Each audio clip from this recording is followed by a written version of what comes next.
For more than 30 years of his life, he has dedicated it to a sport that has sold Ghana to the world. His investment contributed to marketing the brand Ghana to the rest of the globe. He's a man who has decided that boxing is a sport that is his passion, a sport that he is desirous of investing his resources in. It's a sport that he says that many young talents out there would have an opportunity to build a career of their own. But the bigger question is, why boxing?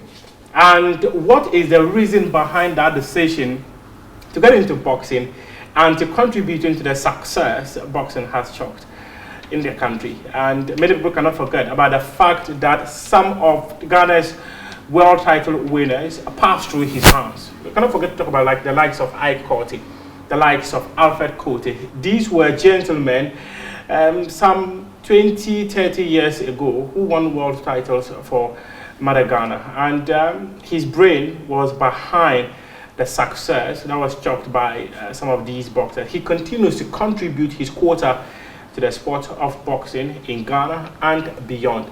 My guest today on Prime Tech is Mr. Yoofi Boham, the man who says that boxing is his DNA. Mr. Boham, thank you very much for your time. Thank you. You're welcome. Thank you. I'm grateful. You and your team. Thank you. Thank you. When I walked in, I realized that you wore a shirt that had the inscription "God's Team." What does that mean? That's right. That's the name branded to a Ghanaian German-born boxer. Oh, okay. Who I handled some time ago. Oh, okay. And that was the insignia of the team. Okay. When entering the ring, that's the power of God. Okay. Yes. And what is his name? I've forgotten. He has a German name, which is very difficult to pronounce. Mention. Yes. I can understand. That's going beyond the borders of Ghana. Yeah, yes. yeah. He was domiciled in Britain. Okay. Ghanaian father, Ghanaian mother, and a German father. Oh, okay. Yeah, so he happened to had the privilege of contacting me to, steer his affairs. Okay. I got him to the WBO international, but he lost, and then the interest waned away. That I can clearly understand. Yes. But talk to us briefly, Mr. Boham. I'll come to the point of you deciding that you want to do boxing. But your early childhood beginning, what were they like? Well, I've never been a fighter. My parents knew me at that time to be very timid. Okay. Yes, and I've never fought. Maybe the street fight? It's in the street fight. So it amazes my parents and my siblings as to how did you get into boxing? Yes. Which is your main question, right? Well, when I was growing up, my youngest uncle, he was a street fighter, a boxer, and he was training in Sekendi Neighborhood Center with the legendary Eddie Blay. If you've heard the name. Yes, I have. Eddie Blay was the national champion during the Kwame Nkrumah era. He, an Inzima born Eddie Blay, whose brothers are still some in politics right now. Okay. Yes. He was a boxer training in Sekendi, and I used to follow my uncle, my last uncle, to the gym. And well, I didn't know what it was about at that time, just going in and punching bags and all that. But when I entered into my teens, then a friend of mine who was at Abosokai was running a gym. And I happened to be close to him, called E.J. Sabute. He was a customs officer. So he happened to have been transferred out of Accra. And he says, I would like someone to look after the gym for me. And I devoted myself and was visiting the gym, attending to the training sessions of the boxers, and gradually through that I became the representative of the gym on the Greater Accra Boxing Association meeting. So attending the meetings gradually, there I got to meet the late Roy Ankra. Yeah. Yes. Yeah. And they all came to like me. So I ended up, being voted into the Greater Accra Association. Okay. From there, gradually, then I was approached with 2 boxers to manage and promote. Fine. So the promotion made me to register a promotion company. Oh, okay. At that time, to promote boxers. The 2 boxers. He is Tondaye, okay, now of Atimpoku, okay, and then the late Remus Ajare. They were then being trained by the late Surprise Soa. Surprise Soa, around the Bukom area, Swalaba. That's where the gym was in the house. You can't believe it. It's not a gym, but in the house, cemented house. And when you enter there you see Rankra came out from that gym. Okay. You have Tukwe Klote. Most of the Ghanaian boxers were all trained by this Surprise Soa. Okay. Yes. So together we worked, and then promoted Tondaye, Remus Ajare. They all became national champions, and that was the era of retired Major Amaka Amatefu. Oh, okay. Okay. Yes, that was his era. Yeah. So they became national champions. Then with Tondaye became the Commonwealth featherweight champion. From there became the Commonwealth super featherweight champion. And that was a history, because no individual had won 2 Commonwealth titles or held 2 Commonwealth titles before. Okay. Rankra was featherweight. Those who went in lightweight, middleweight, and all that. Yeah. But Tondaye became the first Ghanaian ever under my management. Remus Ajare became a national champion, and Amakai, Major retired Amakai Matefu, brought in an opportunity for Remus Ajare to be the first in the world to fight for the WBC International Championship. Okay. That was the time that the WBC International Championship had been instituted. Oh, okay. Yes. Okay. And Ajare was to be the first to fight for that title, the whole world. We had the approval from Suleiman, the late Suleiman, WBC president at that time. Okay. And we were to do an elimination here. Very, very unfortunately, a week to the fight date, Remus Ajare got stabbed in the rib. So the fight had to be put off, and it was put off for 1 year. But the boxing world or the sporting world, no one waits for anyone. Yes. So that opportunity yes, left the shores of Ghana.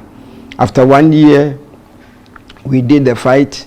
Ajare had then recovered, but I think his strength had then diminished. Yes, diminished. And he happened to be the first Kwawu-born boxer.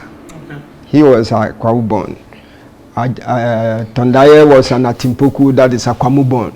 And he was then supported by Colonel Grant.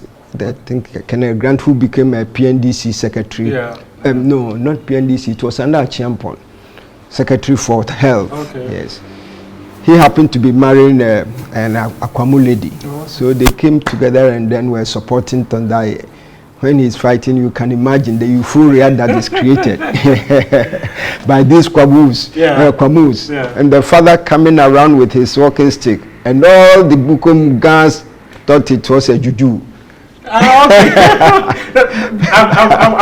This is quite an interesting one. But in your narration of all these, we know Bukum, or maybe it is perceived that Bukum is the factory for the production of the maker of boxing in Ghana. That's a point. Yes. But all the story you're telling me, you spoke about Izuma, you spoke about Kwehus, and I'm beginning to wonder how come. And in fact, where were you born yourself? Yes, Yoofi Boham was born on 23rd January 1948. So I'm now approaching my 76th birthday.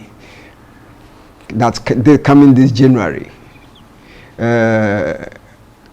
My mother's birthday and my birthday is 2 weeks apart. Exactly 2 weeks. My mother being January 9th and me January 23rd. Yeah, 23. Okay. So we are 2 weeks apart. So were you born in Accra or? Sekondi Takoradi. You were born in Sekondi Takoradi. So you grew up in Sekondi Takoradi? Sekondi Takoradi. School there, and then grew up to be meeting Eddie Blay as a boxer, training alongside my uncle. So talk to let me have something very clear. So it means that even your elementary education was also in Takoradi. Oh, Sekondi Takoradi. That's where my parents were. So I'm Sekondi Takoradi born, but the name Boham are all Elmina citizens. Oh, okay. Cape Coast Elmina. Oh, okay. That's right. So we are from Elmina, but born in Sekondi Takoradi. So what does the Boham mean? Boham, I learned it's a colonial, one of the colonial masters' names. Yes, you know, the Elmina Castle. No wonder you colonized boxing. That's right. You have the Elmina Castle, the Cape Coast Castle. In Cape Coast, our family house, it's across our family house and then the Cape Coast Castle. Oh, okay. It's the first ever sports field to come up in the Gold Coast. And that's called the Victoria Park at Cape Coast. That was the park or the field on which the colonial masters started playing football. Yes. But since you have a colonial master name, it means that your background was very good. You grew up from a home that had cash, money. Not exactly, but somehow. That's right. But then, how would you describe that early beginning of your life? Right. It was a bit robust. You know, Sekondi Takoradi isn't a place of. At that time, you know, the main occupation or job opportunity there was the harbor. The Takoradi harbor. That's right. My uncles, you know, were working at the harbor, the job in ships and all that. And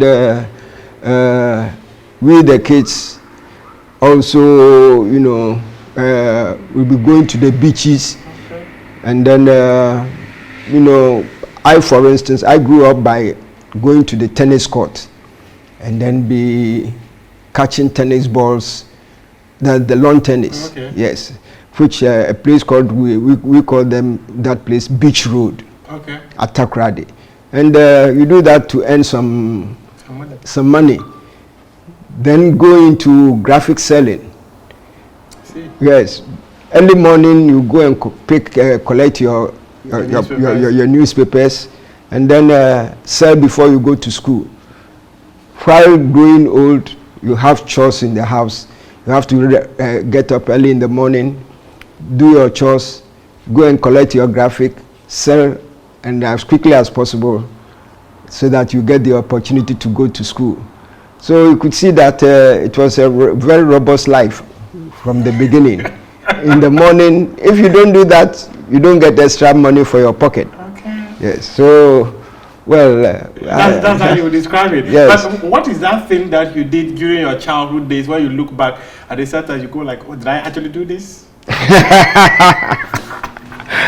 Very interesting. Very interesting. Yes. Well, I was an athlete most of the Okay. yes, I was an athlete doing the sprints. Okay. And when our childhood, I started after the day nursery. I entered elementary class 1 thereabout at the Howard Memorial Primary School at Takoradi. This school, it's opposite the state transport at Takoradi. From there, advanced to the Kesley Hayford Memorial, and left Takoradi straight away to Nsawam. Yeah, my uncle picked me to Nsawam. Right.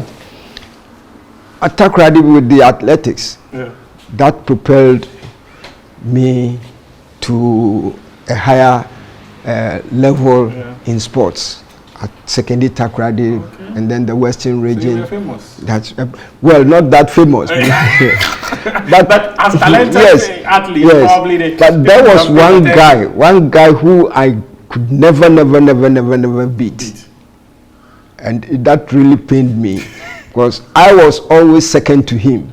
Okay. I try as I did, I never. So in sports, that was my main disappointment for not. So what did you do? What did you do? I had to be content with my position as second. Yes. but off the track as an athlete, what is that childhood thing that you did? You go like, right? Maybe you go to your mother's bag and pick her coins or what? Oh. Did you do that? Oh yes. You cannot run away from that. my mother grew up by learning how to bake from my grandmother. Okay. Yes. No, they were born in Nsawam. Oh, okay. So that was the trade of my grandmother. Yeah. Bread and cake baking, and that was taken over by my mother. Okay. Now, whilst they were busy baking, we will be. You see Takoradi Polytechnic. Yeah. Opposite Takoradi Polytechnic, was a very big swampy area. Oh, okay. And that leads to another place known as New Takoradi. Okay. So we always pray for rain, and that's where we go for crab trapping. Oh, okay. Crab, the red one. Yeah. Yes, with that piercing. So we went catching the crab, and one time the crab ran. We stood, and something said, "Oh, try and then use your hand, dip your hand into the hole." I pulled my hand, and the crab was hanging there, and I was shouting. Say what? Okay. I was able to be rescued. Yeah. When we got home, if you do mention, you'll be last in addition to the pain. So I kept it to myself. But then I was suffering. So at the end of the day, it was detected that this is what I went doing, and I was really lashed to the core. The second one was when we go to school, we pass by this kebab chaps, chichinga.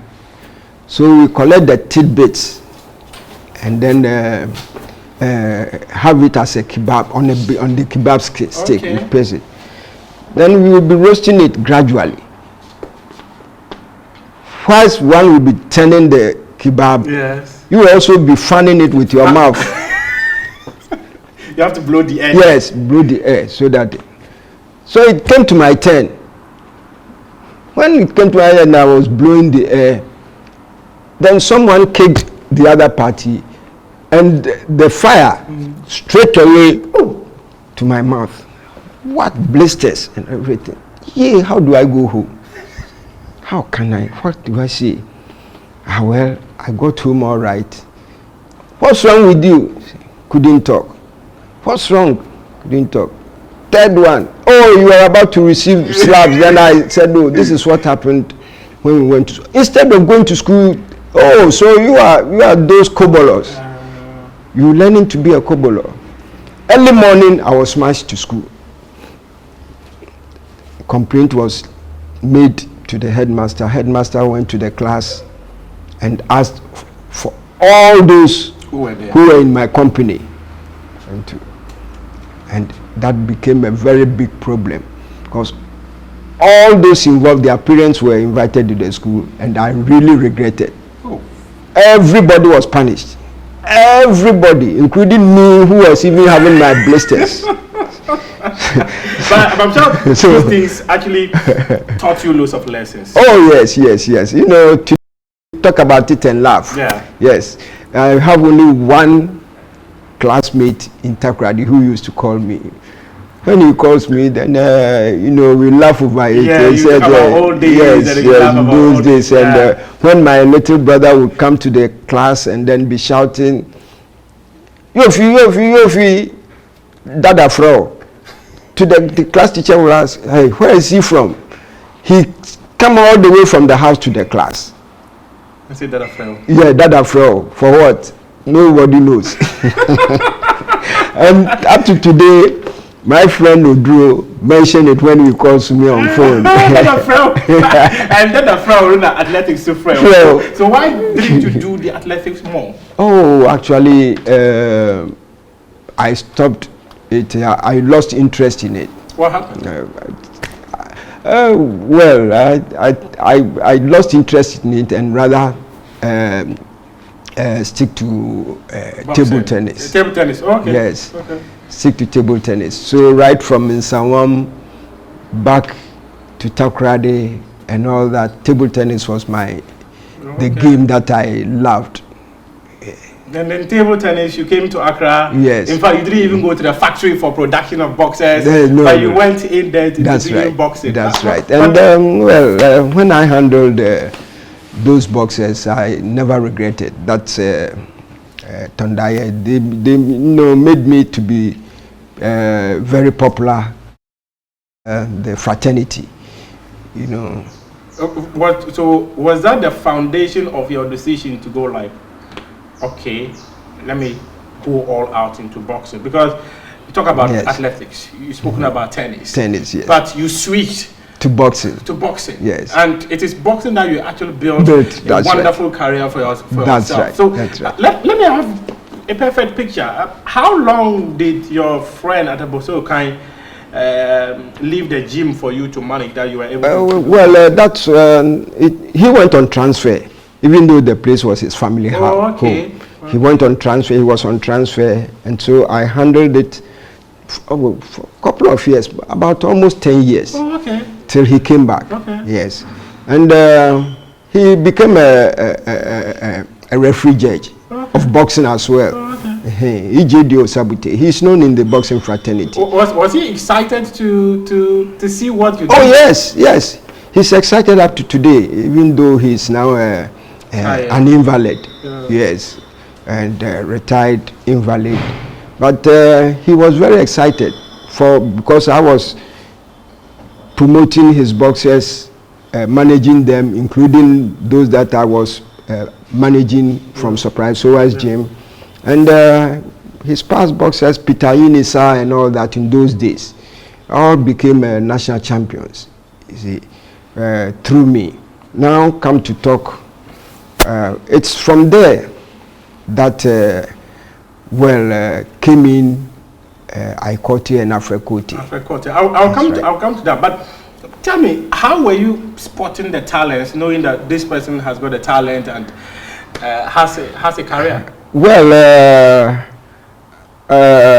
Not that I was gifted by magic or anything to spot the talent. It's most of the time the coaches will recommend the boxers.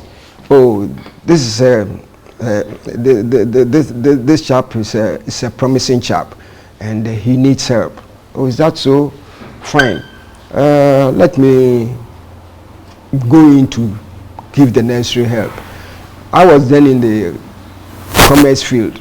Okay. Yes, I was into importing and exporting, and I had passion. The passion grew by itself. Then you also had money to invest. Yes. So the passion grew by itself, and you know, when I was approached with Ike Quartey and Afrekuti, I said, no, it's something which I felt was too it